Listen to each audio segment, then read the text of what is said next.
आई वडिलांसारखं दैवत ह्या जगामध्ये कुठंच मिळणार नाही।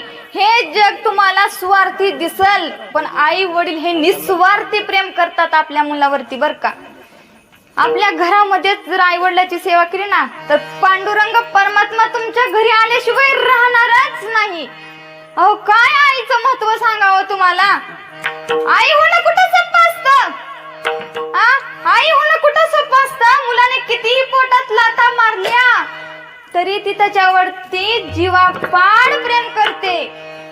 ह्या जगात तुम्हाला सर्व काही विकत मिळेल हो, पण आईची माया कुठेच मिळणार नाही। म्हणून आई वडिलांची सेवा करा, कारण का माझ्या भगवान परमात्म्याला सुद्धा आईचं प्रेम मिळवण्यासाठी मानव अवतार घ्यावा लागलाय आणि तो मनुष्य योनीतच मिळतो, बाकी कुठेच मिळत नाही विठ्ठल।